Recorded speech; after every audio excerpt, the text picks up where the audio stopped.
Costa, and this is the Spicy Fat Podcast. And this podcast today, I am so excited to be talking about this topic, and it wouldn't be spicy if we didn't talk about this, because it's June, and June means that it's Pride Month, and I am super happy to be sharing with you some of the things that you may or may not know about Pride, and not only how we celebrate it worldwide, but especially some of the history of it here in Canada. This topic, though, is also near and dear to my Canadian heart. As a Canadian, as a woman, as a queer woman in a seemingly cis-hetero relationship, and as a friend to so many loving hearts in this community. For those that don't know, because I'm going to lay it down right away, let's just get into some education, okay?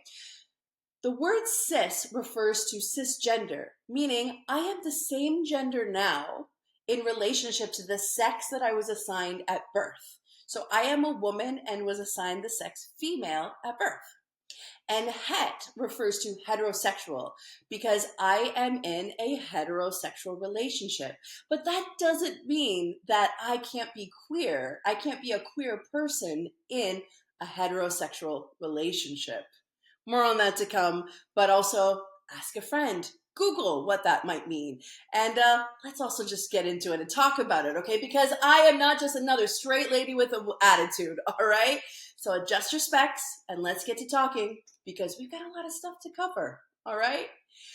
Pride, June, sparkles, rainbows, drag queens, amazing music, right? But Pride isn't just about celebration. It's actually also about recognition. It's about standing tall, speaking aloud, and taking up space that has historically been fought for with literal blood and tears in our recent human history. It's about making seen all that has typically been hidden for reasons such as fear of retribution, fear of stigma, and the many consequences that can come with claiming an identity that makes too many people uncomfortable. But why is love so uncomfortable for people? Because that's really what we're talking about that is making people feel uncomfortable. And I mean, I seek to answer that daily as a psychotherapist while I watch people work really hard to assert their boundaries, understand their traumas, and create relational touch points with one another. Love is love, but it's also weirdly uncomfortable for too many people. And I think it's because we conflate love with genital touching, to be honest, right? Meaning that too many people think that love and sex are the same thing, or rather go hand in hand. And in reality, it's none of anyone's business, okay, is the reality of all of that. So hear me out. Let me draw, the bridge as to what I'm talking about. Whether it's literally about people's sex lives or talking about who they're in a relationship, when you hear of people falling in love, you immediately think about their genitals. You're either comparing them to your relationship, or you're diving into your curiosity of your own fantasies, or maybe you're thinking about them having kids, or if they'll have kids, or if they won't have kids, or what they'll use for birth control, or let's make sure maybe this one doesn't cheat on me this time, See? It's all about the genitals, baby. This is what I'm talking about. This is where we are crossing the roads here, right? And conflating sex with love. But what we don't normalize enough of is that gender and who you're attracted to has nothing to do with what is or isn't between your legs. Let's start here, okay? Let's just gently just start here. The Canadian Institute of Health and Research defines sex and gender, although interchangeably, are actually words for two different meanings, okay? I remember when I took my gender and women's studies courses at the University of Western Ontario, that's when I was really able to discern this difference between sex and gender. because gender is all about performativity, baby, right? And I freaking love Judith Butler, who is a thought leader on this subject, obsessed with that lovely Humans writing, you know. And Judith Butler talks about gender as performance, the performativity of gender. And gender is about how you show up and how you categorize me within it. The CIHR says that gender refers to the socially constructed roles, behaviors, and expressions and identities of girls, women, boys, men, and gender diverse people. It influences how people perceive themselves and each other, how they act and interact, and the distribution of power and resources in society. And gender, though, is also not static, meaning it doesn't need to stay the same. But it also isn't binary either, meaning it exists beyond the non-secularly reinforced ideals that only two genders exist, man and woman. There are more than two genders, and there are more than two sexes. And it's irrefutable. It is straight facts. You can't you can't just argue with the science, okay? I'm just like, there are people that are smarter than us sometimes. You know, I have to accept that, right? So let me teach you a little bit about what they taught me about sex. Because sex and someone's sex, not the act of sex, not the behavior, but sex, as in what you are assigned at birth, refers to a set of biological attributes in humans and animals. It is primarily associated with physical and physiological features, including chromosomes, gene expression, hormone levels, and function, as well as reproductive and sexual anatomy. So sex is usually categorized as female or male, but there is a variation in the biological attributes that comprise sex and how those attributes are expressed. And you may or may not be hearing my lovely big male cat in the background wanting to chime in on this topic too. He's having a great time and wanting, he wants to talk about it with us too. So if you hear a little bit of those cat howls, that's what's going on here. And I've got my lovely little Arthur, who you may have seen in other previous podcast videos, sitting here on my lap, just hanging out with his mom also. And we're talking about these important things, and they're here to support me, and they're here to talk to you about reassuring you and reinforcing that gender and sex are two different things, okay? Because not reinforcing that and conflating the two, confusing the two, and misinforming how these things show up has some pretty big implications for how humans like me and you are able to move in this world, in our communities, in our country, okay? Because this type of education that TERFs, which is another word I want to teach you, TERFs, meaning trans exclusionary radical feminists, like J.K. Rowling, for example, and Canadian provincial premier like Daniel Smith, have failed to acknowledge as they wreak havoc on transgender rights across the country, here in Canada, for literally no reason other than to manipulate your votes and create a new enemy other than themselves. If you didn't know, I'm going to tell you. All right, because if you didn't know, Alberta's proposed transgender rules, which is a freaking weird thing to say about other humans. Rules, right?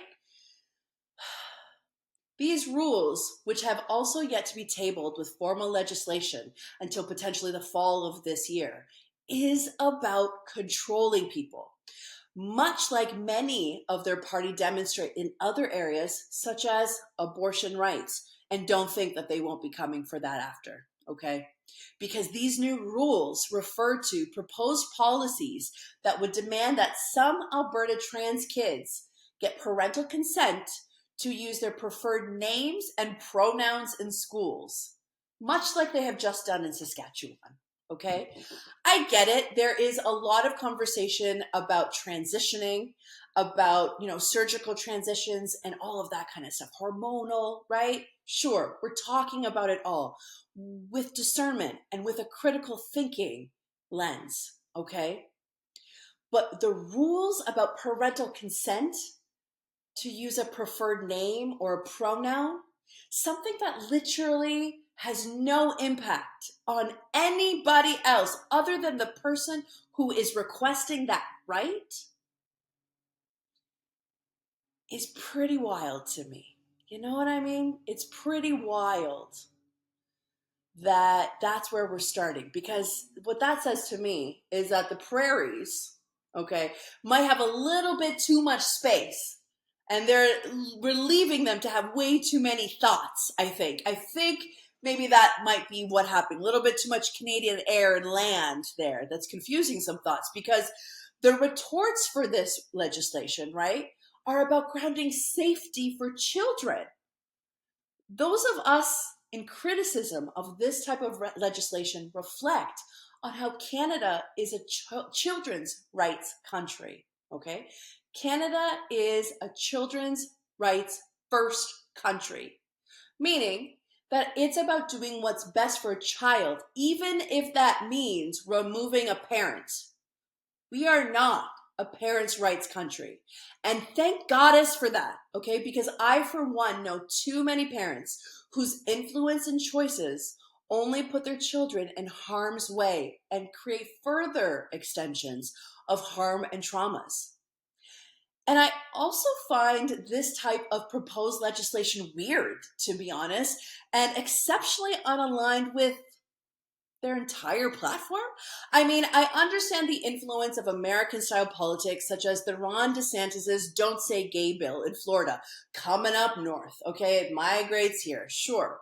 But it's odd to hear a party scream about my rights and my freedoms when they fight so hard to take away those same bodily autonomous freedoms from other people. Think about this, right?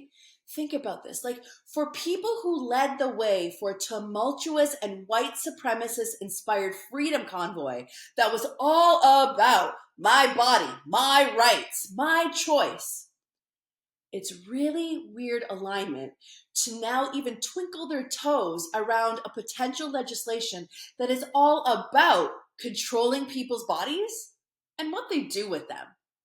Isn't right? Like, critical thinking caps on, my friends. It's a little weird, but I'm going to tell you that pride is no virgin to conflict and tumultuous times. Pride began as protest, because pride is not just about love. Pride is political. And one of the very reasons we celebrate Pride is because of an incredible Black trans woman named Marsha P. Johnson, who was a prominent figure in American gay liberation. She was also an activist, a sex worker, a model for Andy Warhol, and a self-identified drag queen. And she was a central figure in the gay liberation movement energized by the 1969 police raid at the Stonewall Inn. The Stonewall riots of June 28, 1969 occurred at the famously Genovese crime mafia family's cash cow, the Stonewall Inn. Normally, they would be tipped off to police raids, but that night was the exception. According to History.com, armed with a warrant, police officers entered the club, roughed up patrons, and finding bootlegged alcohol, arrested 13 people, including employees and people violating the state's gender-appropriate clothing statute, where female officers at that time would take suspected cross-dressing patrons into the bathroom to check their sex. Again, the obsession with people's genitals. But at the time, people were fed up. They were fed up with constant police harassment and social discrimination.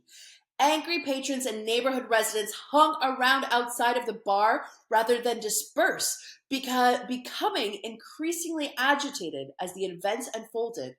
and people were being aggressively manhandled by the police. So we rioted. That's what we did. We rioted. And since then, we've been rioting. We've been celebrating, and we've been taking up space in the most magnanimous and extra ways that we know how, as we should. And what you may not know is that Canada also has a rich history for LGBTQ2, Q2SIA plus rights as well. It is a mouthful. That's what he said. Okay? It is interesting to note that on May 24th, 1969, Canada decriminalized homosexual right acts. Let me try that again, friends. We're going to try that again. It's interesting to note that on May 14th, 1969, Canada decriminalized homosexual acts between consenting adults with the passage of the Criminal Law Amendment Act, which was first introduced in December of 1968. It received royal assent on June 27th, one day before the Stonewall riots took place in New York. The whole world was changing at that time. And now in Canada, butt sex was legal. Okay, so then on August 28th, 1971, roughly 100 people from Ontario, Montreal, Toronto, and the surrounding areas gathered in the pouring rain at Parliament Hill for Canada's first gay liberation protest. And in March, in 1973, then on August 28th, 1971, hey you, roughly 100 people, roughly 100 people from Ottawa, Montreal, Toronto, and the surrounding areas gathered in the pouring rain at Parliament Hill for Canada's first gay liberation protest in March. In 1973, Pride Week was a natural LGBT rights event held in August in several Canadian cities, including Vancouver, Toronto, Ottawa, Montreal, Saskatoon, and Winnipeg. Programming for that Pride Week included art festivals, dances, picnics, and a screening of documentaries and rallies for gay rights that occurred in all of those participating cities. Okay? But it wasn't actually until December 5th of 1973 that homosexuality was removed as a disorder from the Diagnostic and Statistics Manual of Mental Disorders, the DSM, not until 1973. And that to me is wild, okay? My parents were alive in 1973. I was 10 years away from being born. Fast forward to today, where an estimated 2.4 million people attended the 2022 Pride Toronto Festival and Parade after 2.5 years of pandemic restrictions. All levels of government benefit from Pride Toronto. The festival contributes a whopping $591 million to Ontario's GDP and generates over $231 million in combined tax revenues. Ontarians also benefit, with the festival directly creating 4,748 jobs. Pride is political. This is Pride. And what I love is that now we are in a place where the Canadian government declares that from June to September, it's Pride season, baby. It is Pride season in Canada all summer long. And it's a time to celebrate 2S LGBTQIA plus people. That is people who are two-spirit, lesbian, gay, bisexual, transgender, queer, intersex, asexual, or those who use terms related to sexual or gender diversity. And we honor the contributions that all of these people have made and continue to make. Because pride is political. And if you're thinking of taking part in any festivities this season, I want you to remember that the sparkles, the choreographed dances, and the amazing parties are all the ways that space is reclaimed, because existing was a crime, and in many places and spaces worldwide, still unfortunately is a crime. The flag itself, though, represents togetherness. And since the rainbow community comes in all races, ages, and genders, and rainbows are both natural and beautiful, just as all of us are, the rainbow flag represents oneness and hope, as it has throughout history in every storybook of time, including the Bible. Do you know the history of the rainbow flag? In 1978, another 70s story. The 70s were a time to be alive, let me tell you, all right? Because in 1978, artist Gilbert Baker, an openly gay man and a drag queen, designed the first rainbow flag. And then in 2017, a Philadelphia office of LGBT affairs added black and brown stripes to recognize and uplift people of color in the LGBTQ2IAS communities. There's a long-standing history of discrimination and exclusion towards Black, Indigenous, and people of color within predominantly white LGBT plus spaces. In 2018, Daniel Quasar, an artist based in Portland, Oregon, incorporated the pink, white, and blue stripes in reference to the trans pride flag, aka making it the Progress Pride flag. Daniel's approach to representing multiple historically marginalized groups within the alphabet soup communities is especially important, given the role of transgender and gender diverse people of color in 1969's Stonewall Uprising, which we commemorate and reflect on each year during Pride Month. Pride is political. It's not just a party, although we do have some of the best parties, like we do, right? And pride, though, is about creating a world in which all people feel safer, valued, celebrated, and included, regardless of how you identify or who you love. So this pride, how are you supporting the community? Who are you listening to? Who are you voting for? Who are you paying attention to and loving? You are not separate from this movement, regardless of how you identify. And the sociocultural and legal implications that decisions made for this community are and will inevitably be the reasons you may face your own restrictions in the future of humanity. So however you show up and whomever you choose to do it with, my darlings, this Pride season, choose love, choose compassion, choose togetherness, choose hope, and please, above all else, choose humanity. Happy Pride, my loves. And don't forget to stay spicy and sparkle.